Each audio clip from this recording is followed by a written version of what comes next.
Toute l'actualité politique et parlementaire, c'est le journal de 19 h sur Public Sénat. Bonsoir à tous. Voici les titres de ce lundi 18 avril. L'envolée des prix avec un nouveau record pour le super sans-plomb qui a atteint la semaine dernière le record de 1,53 € le litre en moyenne en France. Entre primes hypothétiques de 1 000 € et gel du point d'indice des fonctionnaires, le scepticisme est de règle pour les annonces du gouvernement en matière de pouvoir d'achat. Analyse dans ce journal de Stéphane Rosès, comment Nicolas Sarkozy tente de se relancer à un an du premier tour de la présidentielle. Crispation entre la France et l'Italie sur l'accueil des migrants venus de Tunisie. Paris se sent conforté ce soir par la Commission européenne qui juge que les principes de Schengen sont respectés par la France malgré la fermeture de sa frontière à Vintimille. Lancement aujourd'hui des grands débats sur la réforme de la dépendance. Comment aider les familles confrontées à une facture moyenne de quelques 1 500 €. C'est ce qu'on appelle le reste à charge. Invité du 19 h, vous l'avez vu, Marianne Monchamp, secrétaire d'État aux solidarités et à la cohésion sociale, qui interviendra également sur les autres sujets d'actualité politique du moment.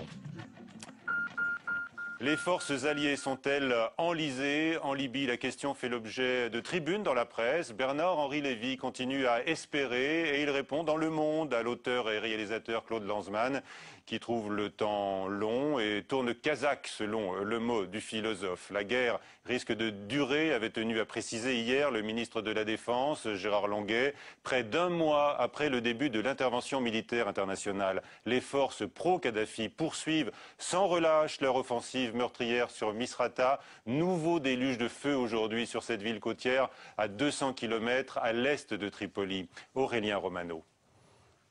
À Misrata, la situation humanitaire est catastrophique. La Grande-Bretagne a annoncé qu'elle va évacuer 5000 personnes par bateau, des travailleurs étrangers bloqués dans la ville assiégée. Les dernières images de combat sont des vidéos amateurs de ce week-end. Les blessés se comptent par centaines et 1000 personnes seraient mortes depuis le début du conflit. Cet homme est l'administrateur de l'hôpital de Misrata. Selon lui, les forces loyalistes ont utilisé des bombes à sous-munitions. Les bombes à sous-munitions produisent ce genre de choses. Ils sont ramassés par les enfants et explosent une nouvelle fois. Alors les enfants arrivent ici avec des amputations. Les enfants sont nombreux dans les salles de l'hôpital de Misrata. Les Nations Unies n'ont aucun accès à la ville. Il y a des gens qui ont besoin d'une assistance médicale, d'un accès à la nourriture, qui doivent avoir besoin d'eau potable. C'est un vrai problème ici. Nous avons besoin de savoir ce qui se passe pour aider les gens qui sont dans l'urgence et qui ont besoin de notre assistance. Sur le front de l'Ouest, les rebelles tiennent leur position devant Ajdabiya. Ce sourire peine à cacher une déroute récente. Les forces loyalistes ont encore gagné du terrain sur les rebelles. Un mois après le début des frappes, la communauté internationale peine à trouver une issue au conflit. La Chine et la Russie critiquent de plus en plus ouvertement les frappes aériennes. Et malgré les exigences et la fermeté du trio Sarkozy-Cameron-Obama, Kadhafi reste en place et multiplie les opérations de communication, montrant le soutien de son peuple. Selon le New York Times, les États-Unis chercheraient un pays d'accueil pour un éventuel exil du dirigeant libyen.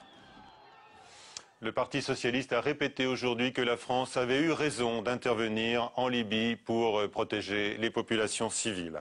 Attaque meurtrière contre le ministère de la Défense à Kaboul. L'action kamikaze a fait 2 morts. Elle a été revendiquée par les talibans qui affirment avoir voulu viser le ministre français de la Défense, Gérard Longuet, qui est effectivement en visite en Afghanistan, n'était pas sur les lieux au moment de cet attentat sanglant. Paris affirme qu'aucun élément d'ailleurs ne permet de dire que ce dernier était visé par les talibans. Tension entre la France et l'Italie sur le sort réservé aux migrants tunisiens après le blocage la nuit dernière d'un train à Vintimille. Les deux pays s'accusent de ne pas se conformer aux accords de Schengen, mais Paris a reçu le soutien de la Commission européenne. Bérangère Dinglas. Une fois n'est pas coutume, Bruxelles donne raison à la France. Nous nous en tenons à une application de l'esprit et de la lettre des accords qui nous unissent dans la Convention de Schengen et dans ces textes d'application. Et il semble que ce soit le cas, car si les migrants avaient bien des permis de séjour temporaires les autorisant à venir en France, ce sont les militants accompagnant les Tunisiens qui risquaient de provoquer un trouble à l'ordre public selon le ministère. Était-ce un motif suffisant et légal pour interrompre le trafic pendant quelques heures? Oui, a confirmé la commissaire commissaire à l'immigration. Cecilia Malmström rappelle également aux autorités italiennes que les permis de séjour temporaires ne sont en aucun cas une autorisation de voyager dans les autres pays de l'Union européenne. Une mise au point de Bruxelles alors même que Rome a décidé d'octroyer des permis de séjour de 6 mois aux plus de 20 000 Tunisiens arrivés sur ses côtes depuis janvier. Décision qui s'explique essentiellement par la présence au gouvernement de la Ligue du Nord, parti qui a fait de la lutte contre l'immigration clandestine son fonds de commerce électoral. Une guerre diplomatique que critiquent les associations. Claude Guéant a inventé une nouvelle ligne Maginot en empêchant ces personnes de rejoindre la France et leur famille. Après la Belgique, c'est à présent l'Allemagne et l'Autriche qui envisagent de renforcer les contrôles douaniers dans leurs aéroports. La Commission européenne va donner à l'Ukraine 110 millions d'euros pour la construction d'un nouveau sarcophage isolant le réacteur de Tchernobyl, 25 ans après la catastrophe. 110 millions sur un total de 740 qui manquent pour remplacer la chape actuellement fissurée. Pas encore de confirmation officielle, mais le gel de l'indice salarial des fonctionnaires devrait être maintenu l'an prochain. L'information des Échos a fait bondir sans attendre les syndicats. Jean-Marc Canon est le secrétaire général de l'Union générale des fédérations de fonctionnaires, CGT. On l'écoute. Les agents de la fonction publique qui sont encore une fois dans une situation sans précédent depuis la libération et dont le salaire a baissé en moyenne de 11% depuis l'année 2000, considèrent que cette perspective de gel de leur salaire jusqu'en 2012 est insupportable. Et donc ce qui remonte, c'est un profond mécontentement et j'ajoute une envie d'en découdre si le gouvernement restait sourd aux légitimes attentes des agents de la fonction publique. L'annonce d'un gel de l'indice et de la baisse de la masse salariale de l'État intervient au moment où le gouvernement précise les contours d'une prime pour les salariés du privé, une prime qui ne réglera pas le problème du pouvoir d'achat selon les syndicats, alors que le patronat se dit aujourd'hui rassuré par les propos de la ministre de l'économie, Christine Lagarde, en effet hostile, elle l'a dit ce matin, à un montant obligatoire de 1 000 euros. Flora Sauvage. Obligatoire ou pas, les ministres du gouvernement ne sont pas d'accord. L'idée de verser une prime aux salariés dans les entreprises qui reversent une partie de leurs dividendes à leurs actionnaires divise au sein du gouvernement. Ce matin, Christine Lagarde a pris ses distances avec la proposition de François Baroin qui avait évoqué un montant d'au moins 1 000 euros pour cette prime. Une prime qui pourrait être obligatoire selon Xavier Bertrand. C'est très important de mon point de vue que les montants, les modalités, la façon dont tout ça s'organise soient négociés entre d'une part les patrons et d'autre part les représentants des salariés. Donc je ne pense pas qu'on puisse lui donner un caractère obligatoire dans son montant. Malgré l'hostilité des syndicats et du patronat, le gouvernement semble décidé à l'appliquer rapidement.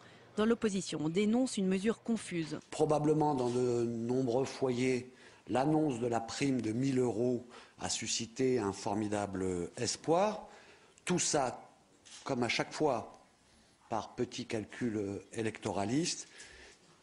Quelle misère cette façon de gouverner. Quoi qu'il en soit, cette mesure devrait concerner moins d'un quart des salariés en France. Car pour pouvoir en bénéficier, il faudra travailler dans une entreprise qui a des dividendes qui augmentent. Voilà, et on reprend donc avec nos invités dans un instant ce débat sur le pouvoir d'achat, élément de la relance politique entreprise par Nicolas Sarkozy qui se rend dans les Ardennes demain. Il y rencontrera notamment des ouvriers. Aujourd'hui, Dominique de Villepin était lui à Lille pour son premier déplacement après la présentation de son projet la semaine dernière. Visite de la maison natale du général de Gaulle et également d'une pâtisserie à Marc-en-Barœul. Je ne veux pas participer à une aventure qui décevrait les Français, à l'ancien Premier ministre. Ça implique d'être ambitieux, de refonder notre politique. Notre débat, tout de suite avec nos invités.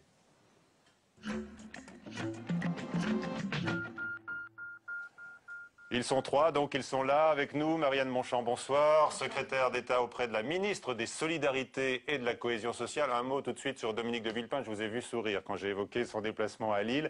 Je viens de le citer, je ne veux pas participer à une aventure qui décevrait les Français, a-t-il dit. Que lui conseillez-vous? Non, c'est la pâtisserie qui m'a fait sourire.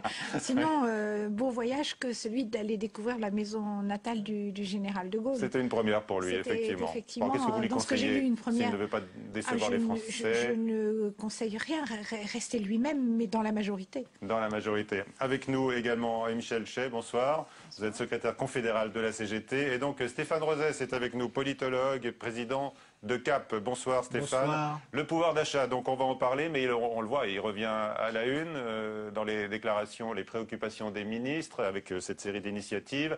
Le social d'un côté, et puis de l'autre les fonctions régaliennes de l'État, la sécurité, la nationalité, ça c'est l'affaire de Claude Guéant. Comment est-ce que vous analysez la tentative de Nicolas Sarkozy, au plus bas dans les sondages, de se relancer ?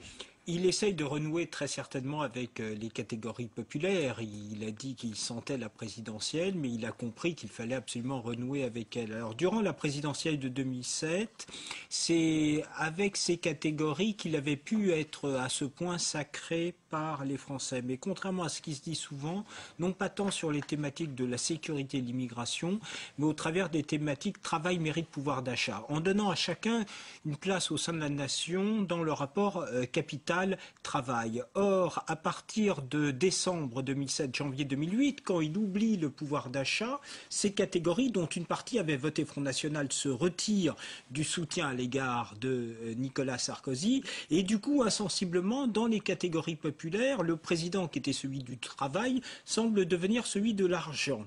Et c'est à partir de ce moment-là que, véritablement, il décroche profondément. Aujourd'hui, sa popularité ne touche que 28% des Français. C'est le score le plus bas dans l'histoire de la Ve République. Seuls 2 Français sur 3 ne souhaitent pas qu'il se représente. Alors, d'où lui vient son optimisme? Oui, je vais vous poser la question, parce qu'il a dit la semaine dernière au député UMP, 2012, j'y crois. Oui, c'est ça. Je le sens bien, il a dit précisément. Oui, je le sens bien. Je crois qu'il se dit que finalement, la vraie bataille, ça va être celle pour accéder au 2e tour de la présidentielle. Marine Le Pen semblant être ancrée au 1er tour. Et là, il est dans une guerre de mouvement. C'est-à-dire que ça lui permet de faire ce qu'il a toujours aimé, ces ruptures avant même la présidentielle. Vous l'avez dit, d'abord, il a déplacé le débat. Pas seulement sur les questions de réforme économique et sociale, parce que si par exemple Dominique Strauss-Kahn est là, ce sera difficile de dire que la gauche ne veut pas réformer. DSK, il dit, par exemple, si c'est lui, comme Hollande, comme les autres, oui, je veux réformer, mais dans la justice. Donc du coup, il déplace le débat sur les questions nationales identitaires avec une grande cohérence. Et du coup, la question, c'est déjà faire l'actualité, avoir le monopole de l'initiative. Oui. Il pense que la gauche va sans doute se rompre sur les questions de république, de multiculturalisme, et il essaye de renouer sur l'essentiel, sur les questions prosaïques de travail et de pouvoir d'achat, et ce sera sans doute son initiative de demain. Voilà, pour les premiers éléments de ce décryptage de la stratégie mise en œuvre à l'Élysée. Hein. Alors, Marianne Monchamp, est-ce qu'on parle là réellement de pouvoir d'achat ou plutôt de relance politique de Nicolas Sarkozy? Je rappelle qu'on est quasiment jour pour jour à 1 an du 1er tour. Oui, enfin, il y a quand même quelque chose d'un peu paradoxal dans ce que je viens d'entendre, pardon à Stéphane Rosset, c'est que ce candidat-là, si c'est comme ça qu'on aborde les choses, il a une caractéristique un peu particulière, c'est qu'il est président de la République, juste ça.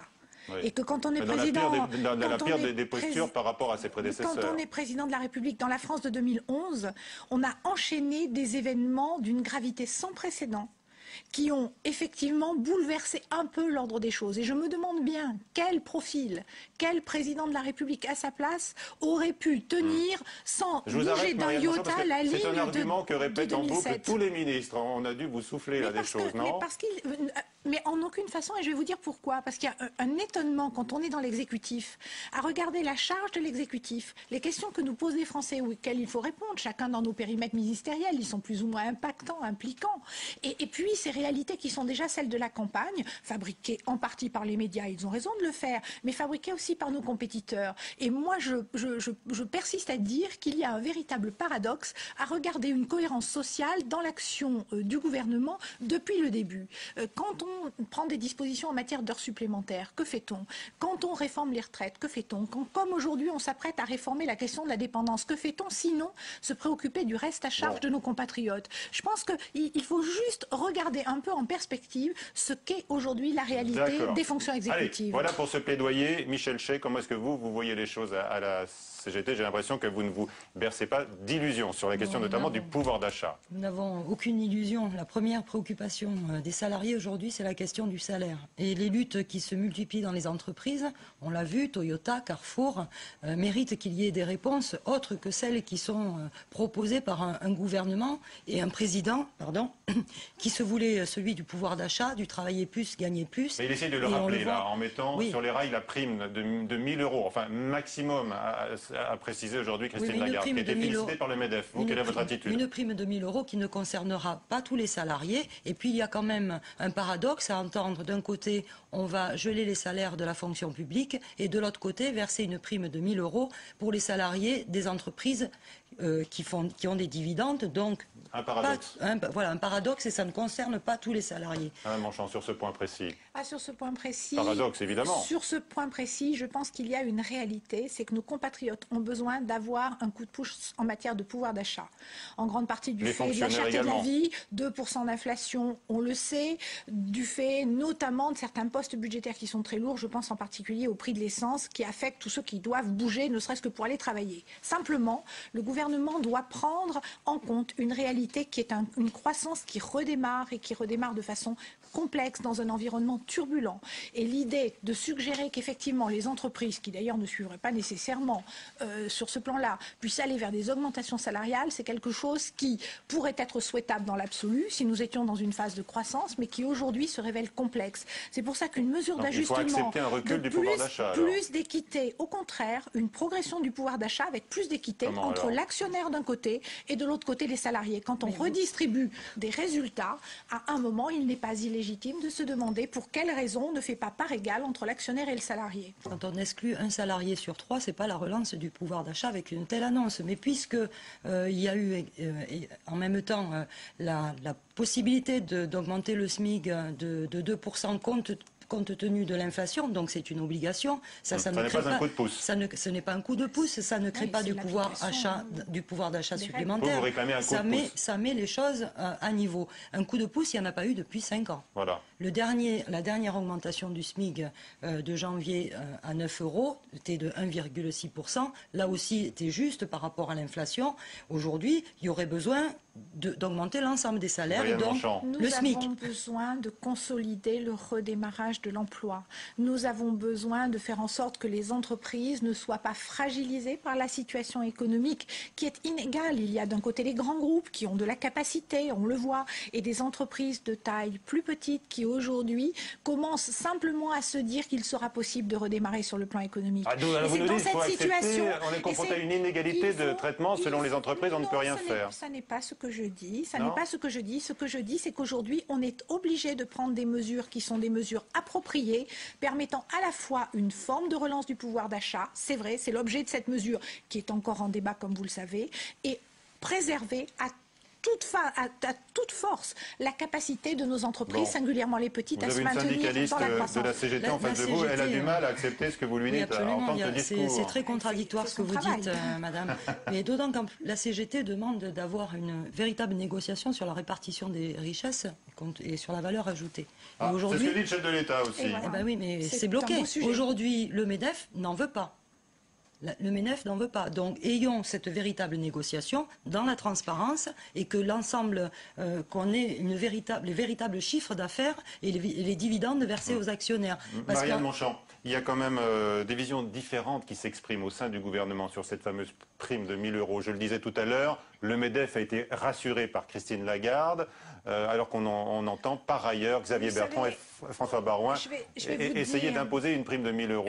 Là, il y a quand même des divisions. L'art est difficile. Le fait d'avoir propulsé cette mesure sur le devant de la scène a une vertu, c'est qu'elle conduit au débat et sans doute demain à la négociation. C'est qu'elle amène à considérer qu'on ne peut pas rester en l'état et ne pas redistribuer une partie des résultats aux salariés. Après, les modalités de cette redistribution appellent la négociation. C'est fondamental. À l'évidence, elles appellent la négociation et j'observe que petit à petit, tout le monde est en train de faire un chemin au point que ce sujet devient un sujet beaucoup plus calme dont on accepte de parler après les cris et les réactions de première intention. Donc voilà, je crois qu'il n'y a pas eu de moment plus important pour aborder ce sujet, tout simplement parce que nos compatriotes ne comprendraient pas pourquoi l'actionnaire bénéficie, dans certains cas, d'une répartition des résultats et lui en serait tout simplement exclu. C'est un sujet de démocratie, tout simplement. Stéphane Rosès, Nicolas Sarkozy s'était présenté en 2007 comme le président du pouvoir d'achat. C'est une posture qu'il aura sans doute du mal à tenir l'an prochain. Mais est-ce qu'il n'est pas meilleur quand il a le dos au mur ? C'est ce qu'on dit de lui. Oui, effectivement. D'abord, il est très bon en campagne électorale et d'autre part... Et c'est vrai, dit-il, il dit que la France ne veut pas se donner à la gauche. C'est comme ça que vous percevez les choses selon les études, vous ?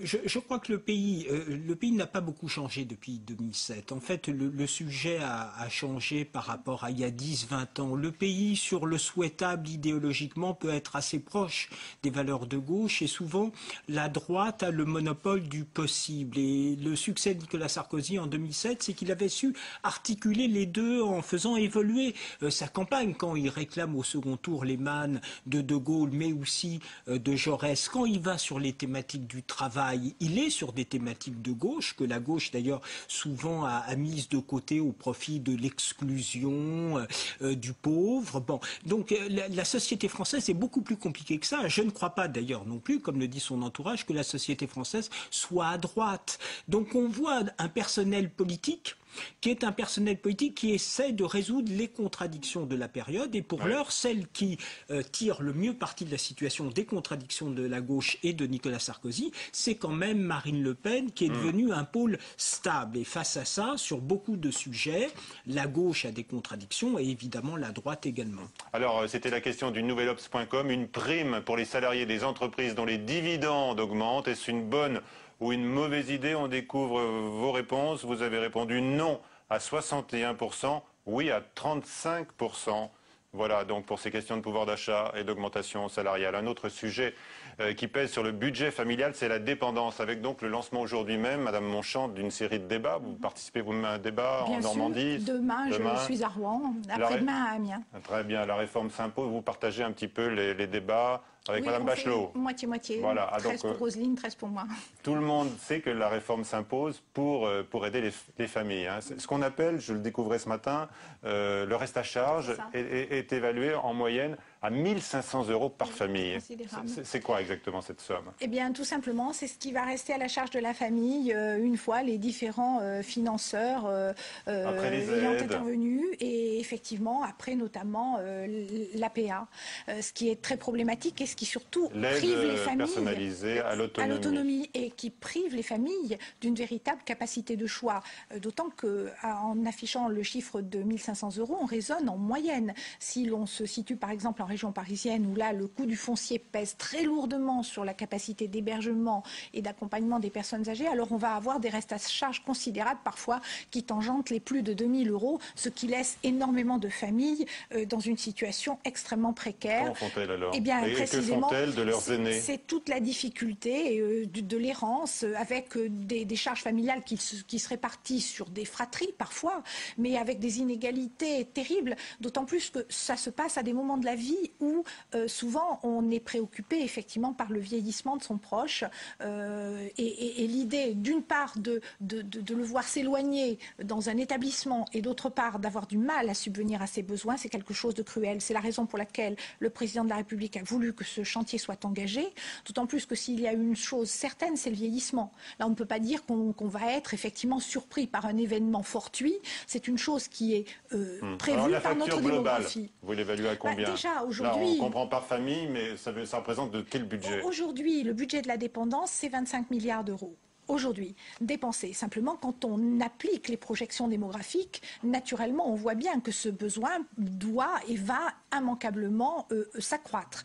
Pas forcément d'ailleurs dans les proportions du vieillissement. Tout va dépendre de la qualité des réponses que nous allons apporter. Car la particularité du vieillissement, c'est qu'il est très sensible aux solutions qu'on lui apporte. Quand on accompagne mal une personne âgée, elle devient plus lourdement dépendante et elle le devient plus vite. Mais les solutions que l'on cherche aujourd'hui, c'est le financement. Alors c'est le financement et c'est surtout le modèle. Le modèle, parce que les Français ne veulent pas forcément se retrouver dans des établissements pour personnes âgées dépendantes. Beaucoup d'entre eux veulent rester à domicile. Beaucoup d'entre eux veulent pouvoir bénéficier de situations d'hébergement transitoire avant d'arriver dans des structures très fortement médicalisées, car la demande n'est pas une demande de plateau technique, la demande est une demande de prévention de l'isolement et de confort d'usage, si je puis dire. Et nous avons aujourd'hui la capacité, en analysant mieux la demande et en essayant de mieux comprendre ce dont ces personnes ont besoin, la possibilité d'amener dans le modèle une offre moins onéreuse, moins lourde, que peut-être on pourra financer en partie par réallocation d'une partie des ressources en matière de santé.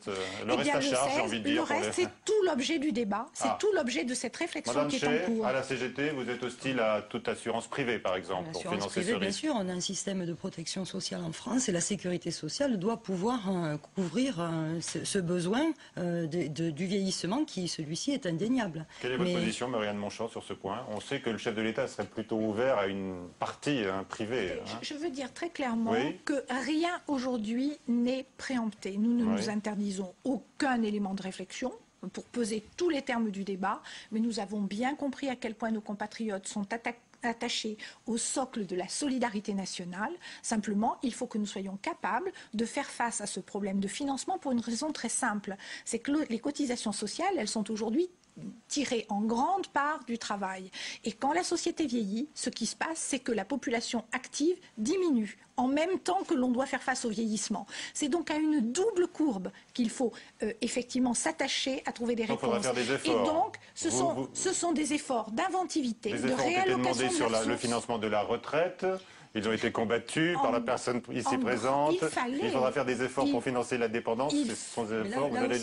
La question des augmentations de salaire, c'est aussi plus d'argent pour la protection sociale, c'est plus d'argent pour la retraite, c'est plus d'argent pour le financement de la sécurité sociale. À condition qu'il y ait de l'emploi et à condition de préserver les emplois dans notre pays, car on le voit bien, la clé de tout cela, c'est quand même la capacité de nos entreprises, effectivement, à produire leur richesse dans les meilleures conditions. C'est la raison pour laquelle c'est un équilibre qui est complexe et qui nécessite que les Français se déterminent sur l'enjeu collectif. Que voulons-nous? C'est pour ça ce n'est pas un détour que d'aller revisiter la question éthique et de prendre le temps de demander à nos compatriotes ce qu'ils veulent pour leurs personnes âgées dépendantes. Quelle question concrète?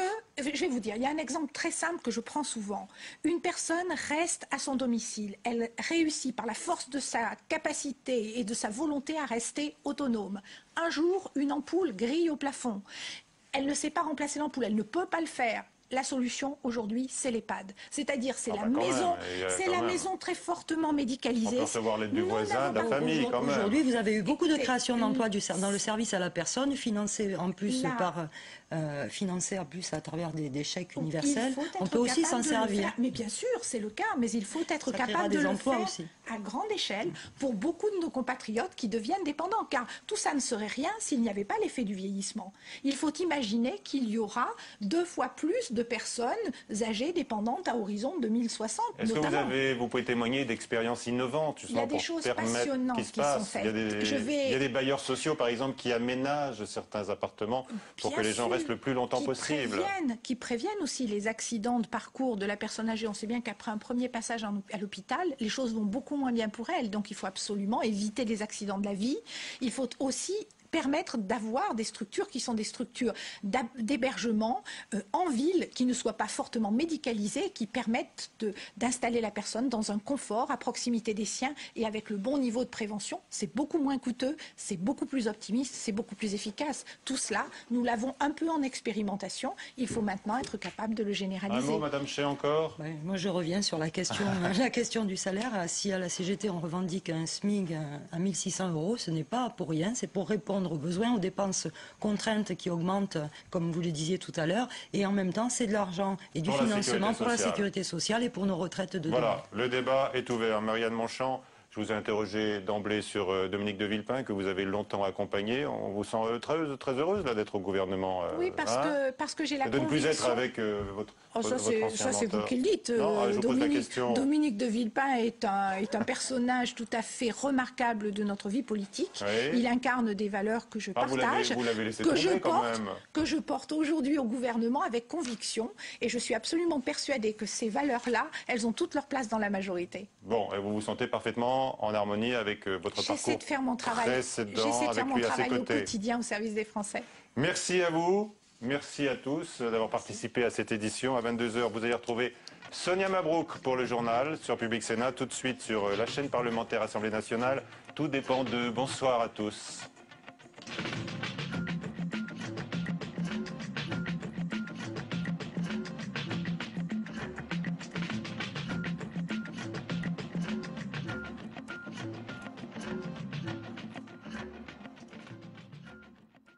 changez votre regard.